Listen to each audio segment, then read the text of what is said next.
Hello and welcome back to the HourGlass Challenge, where we are actually achieving and manifesting our 2024 health goals and beyond. So, we already did episode 1. If you missed episode 1, be sure to check that out. Episode 2 today is still going to be focused on the clarity that we gained in episode 1. And the reason why we're going over this again is because clarity is so much more deeper than the surface level, which is probably something you already recognize as you went through the things we went over in the first episode. So, a very quick overview as we dive into today's module, or whatever we want to call this episode, is all about clarity, right? So what is clarity even helping us do in terms of our health goals? We are unveiling and uncovering the real us and what our goals are to begin with, while also getting so clear on our current version of selves. So I'm going to walk through a little bit about what actually came up when I did this reflection, and going through this can actually help you identify if there's anything that you missed that you might want to go back to and really get more clear on. So the first thing I had you all do was write down some of the goals that you have for this year. So this is your health goals, and you would go through this list and actually you would go through all of the health goals and write them down. So the thing that I told you to do in episode 1 was not only just write it in this way, this was just a quick example as you jot down your thoughts, but to get even more clear for each of these goals and your reasonings as to why you actually want to achieve them. So the thing you did right after that was getting clear on your current version of self, right? So this was taking an inventory on how you currently feel about your own body, about the energetics of your body, about working out, about being healthy. What are your emotions about it? What are the beliefs you have about it? What are the current habits and routines that you're engaging with? All of this is what you're getting so very crystal clear on. So the things that came up for me that I want to share, so these were some of the things that I wanted to share here just to make it more clear on what you need to be observing in your subconscious. So the first thing that I realized was I have some resistance blocks between me and my goal of getting healthy. Because although I'm so clear on what are the changes that I need to make, I'm clear on what can I actually do to help myself, especially somebody who has PCOS. I even did the research on, okay, what are the things that I should be feeding my body? What are the things that are going to stop me from being so inflamed because of PCOS? And although I had all that information, there still is some block that's preventing me from actually taking the actionable steps to create change and actually achieve these goals. The next thing was realizing more of the things that I really need to shift when I got so clear on my current identity. So I realized that I need to shift my inner identity to become the version of me that is a healthier version of me, right? So if I didn't mention this in episode 1, I want to mention it here. If we actually are trying to create change in our reality, the greatest area that's going to allow us for the greatest amount of change is the area of identity. So your self-identity also exists within your subconscious mind, and your self-identity is basically how you perceive yourself and who you are in general, right? That is, you as a human being is your current identity. So if your current identity is not matched with the identity that you would actually embody and carry and be when you have what it is that you desire, then there needs to be a shift. So, giving an example using my own reflections, the identity I have now does not match the identity of the version of me that is healthier. Why? Because the version of me now isn't having fruits and vegetables every single day without it being like, okay, I need to have it, right? The healthier version of me would actually just be having it because they enjoy having it and it's a part of their daily nutritious meals. The healthier version of me is not sitting here pondering on, should I go to the gym today or should I not? Instead, they're already doing it as a thing that's habitual to them because this is something that's important and they do on a daily basis. So just like that, that shift in identity is going to be huge and it's going to be key in anything that you achieve. So that was one thing that I reflected on. The next thing was I would much rather prefer working out in an all women's gym. So as I actually reflected on this, I realized that I never took the time to actually ask myself if I'm actually even comfortable in the gyms that I actually go to, and maybe that's why I don't really go there, because I am not that comfortable. And so if I thought about it and I'm like, if I was surrounded by only women, would I feel more at ease and more comfortable showing up to these places and working out? And the answer was yes. And the other thing I realized along with that, so I began to actually take actionable steps and look up women's gyms around me, and I already knew of one, and so I went and researched that one that was near me. And I realized that they actually offer weekly classes, actually daily classes, that are led by their instructors. And so it's like a Soul Cycle or like an Orange Theory, or if you go to like a Berries workout, where you're able to work with a group of people that sign up for the class, but you have instructors who are leading you through the entire exercise. And so when I looked up this specific women's gym, I found that they are also offering these classes to their community that they do on a day-to-day basis, and there's some fun classes like Zumba and things, but also like weight training and things that I do need, and they're led by instructors and trainers. So with this membership, I'm not only gaining access to the gym with all women around me and I'm feeling more comfortable, but now I also realize, oh my God, I would enjoy so much more to be around people and actually be instructed on how to use these machines, or how to actually work on certain areas of my body, like my chest or arms, and just take these classes. So it was like an all package deal, and it's something that I wasn't even aware of because I never looked it up. So that was another thing that I reflected on as I was gaining this clarity. So again, as I'm going through these examples on what it is coming up with for me, I want you to bring this back to yourself and ask yourself these same questions that I have listed up here, and understand, like, okay, this is the level of deep clarity that I need that's going to allow me to understand what are the gaps that need to be filled, what are the things that need to be shifted, what do I need to actually do to get my goals and actually achieve them this year. So after I had realized that, the next thing was I get to enjoy cooking with Netflix, playing a Netflix movie playing on the side. So what I meant by this was, one of the other things that I had mentioned, I probably said this in episode 1, that my goal was also to eat more at home and not eat outside as often.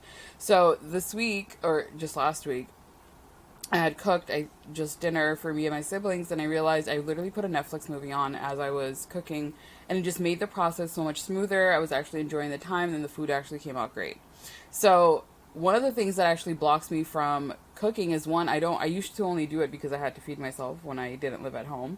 And two, I would always tell myself, like, I'm not that good at it. I'm only, there's some things that end up being so good. Half the time, I don't even like what I ended up making, and I spent so much time on it. And so I find all these reasons as to why I cannot be cooking these meals. But after finding that moment of, actually, this is completely possible, and the meals I make do end up being filling and good, this is something that I can continue doing if I really do believe that the identity of me that I want to become eats at home more often. So the last thing I wrote here that was one of my reflections too was noticing my inner dialogue about my body and my health. So this was also something I wanted you all to reflect on, because your words are super, super powerful, especially the ones that you continuously repeat about yourself in your mind.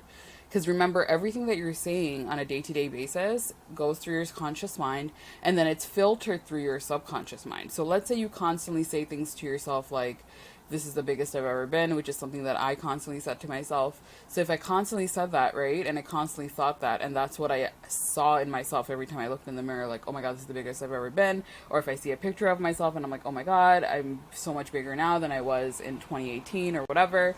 And I'm constantly doing this and showing my mind these results and these things as to why I'm so much bigger than I used to be. Then those thoughts are now being filtered through my subconscious mind. And in my subconscious mind, my limiting beliefs about my weight, my values that are not aligned to my weight, my identity, that, like, all of those things are then being filtered through, and then that simple thought of I'm the heaviest I've ever been is being attracted into my reality. Why? Because my subconscious's only primary job is to, one, keep me safe, but also to make sure that it's listening to my commands. So what are these commands? It's these thoughts that you focus on over and over again in your mind. And again, these same things apply to everything in your life. It's not just the things that you're telling yourself about your health, but in general, right? So I've worked with clients that come and they're like, oh, I have ADHD, or I've been diagnosed with depression, or I have anxiety and I have high levels of it. And they identify themselves as that, right? It's I am anxious, or I am depressed, or I am somebody who has ADHD. And now your entire identity is captivated and closed off because of this so-and-so diagnosis, right? And simply the only shift that you really need to start by making is by allowing your subconscious and your brain to understand that this diagnosis isn't something that is going to be holding you back from actually living a life that you love, right? There's ways to navigate this, and it starts simply through your mind. So we're noticing the inner dialogue. Great. So after I went through all of these reflections, right, and there's some other things that came up too, but these are some of them that I really wanted to reflect on here with you all today.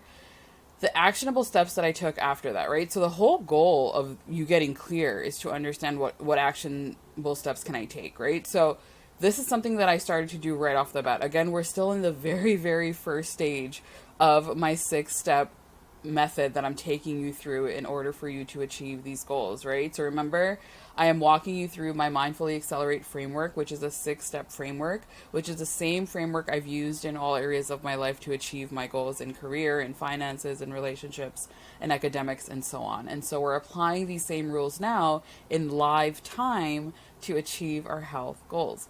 So the actionable steps I took, so this one I haven't done yet. I actually have to go do it. So I actually have to show up in person. I called my current gym, and I can't cancel over the phone. I have to show up in person. So that's something that I'm going to be doing this week. So going to my gym and canceling my current membership because I will no longer be going there. I then will go ahead and get a new membership at the all-women's gym near me. So that's happening this week as well. The only reason I haven't done that is because I accidentally did something with my debit card, and I'm waiting on the next one to arrive, which should arrive this week. And once I do that, I can finally actually use it to get my new membership. I know exactly where it is. I'm planning out my schedule and how I'm going to go, and I'm going to actually start off with some of those classes to get me in the groove of really being in this space that I enjoy to go.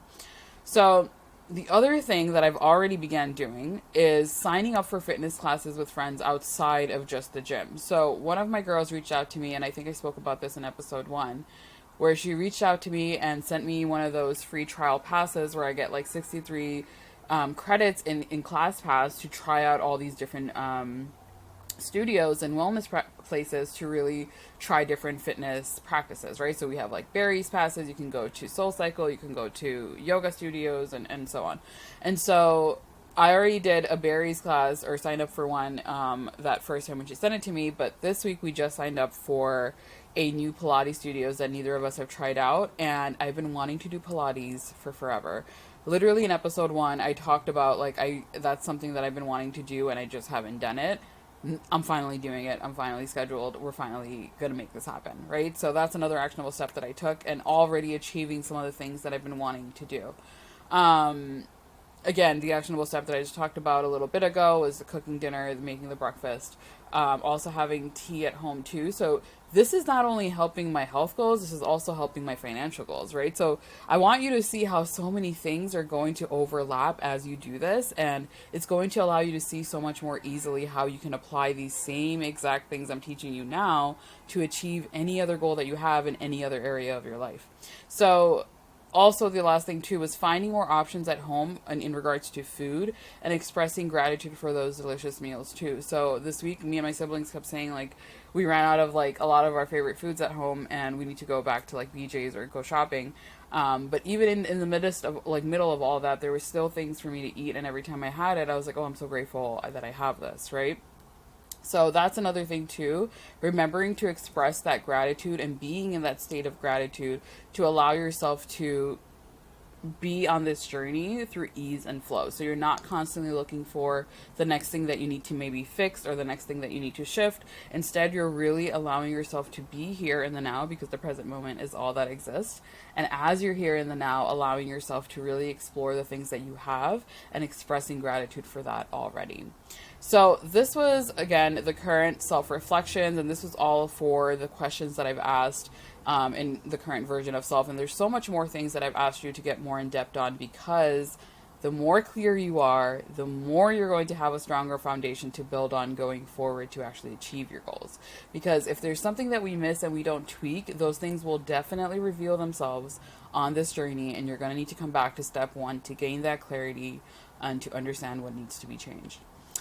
The second part, which I didn't really write down yet, and I'm just gonna go over it with you all and say it really quickly, was getting clear on the ideal version of self. So I kind of already touched base on this. I kind of already showed you the things that I will be doing in terms of actionable steps that do align to the ideal version of self. But this is also something that you want to get very, very clear on. Why? Because once you get clear on these two things, right, your current version of self and your ideal self, you'll very clearly be able to identify, okay, these are my current blocks, these are my current beliefs that don't match, this is the parts of my identity that don't align, these are the current habits that I need to shift or release or change or let go of. You're only going to be able to do that when you gain the clarity on both these parts of you, right? Your current self, and your future self. So as you get clear on that, ask yourself those questions, right? Like, what does my ideal picture of health look like and feel like in 2024? And so those were some of the things that I asked myself when I answered these questions and I reflected on me, right? What are the things that are going to motivate me to actually show up and go after these goals that I have? And for me, it was changing the gym I'm currently going to and attending more fitness classes with groups of people. So just like that, finding the things that are, okay, what is going to actually get me going? So for you, it might be like, you know what, I really don't like gym settings, but I do have space in my home to just do quick workouts, at whatever given time of day, like in the morning before I go to work or in the evening when I'm done with it all. So asking yourself what that thing is going to be for you, and if it's something that you're not sure of, then actually allowing yourself to go out there and explore, right? I've never done Pilates before. It's something that I'm really interested in. I'm only going to be able to actually know if it's something for me if I go and actually try it out, which is what I will be doing. Same thing for this women's gym membership. It's something that I asked myself, and for some reason my instinct instantly was, yes, you're going to be so much more comfortable. And even asking myself that question felt like a relief, where I was like, oh yeah, absolutely, I would feel so much more better if I was surrounded by women when I worked out. I would not be so worried about what I'm wearing or what my body currently looks like as I showed up and did workouts, right? And so these are the things, again, I will only know once I show up and I actually start to go to that place and understand, okay, what I thought to be my reality, is that what I'm going to actually experience? But again, getting clear first and then putting yourself out there to take the actionable steps to make these changes. So that's all on today's episode. Next week, we're actually going into step number 2, which is going to be identifying these gaps. And I'm going to be making it so clear on how to identify your limiting beliefs. And then we go into step 3, which will all be about release, which I have so much good things and so much more powerful tools to actually help you release these things. So I really, really do encourage you to make sure that you're joining the community where we have in our Circle app, so in our HourGlass community, where we're going to be holding ourselves accountable. I really encourage you to share the things that have come up for you in terms of clarity, just like I did here today, getting vulnerable and telling you exactly what I've identified about my current self, and also what I've been doing so far already to take the actionable steps to reach these goals in 2024. So tell us what these things are that come up for you. Be sure to write it in the group. Have some conversations about what's going on. If there's things that you've already implemented and you're already noticing shifts, I would love to celebrate you. So be sure to let us know in the group. And I really, really encourage you to utilize this group as we have it, as we're going through this challenge together in live time, because this is the place where you're going to be able to cultivate that community and have that accountability with people that are doing the exact same challenge along with you. So I'll see you in the community, and I will see you next week with episode number 2.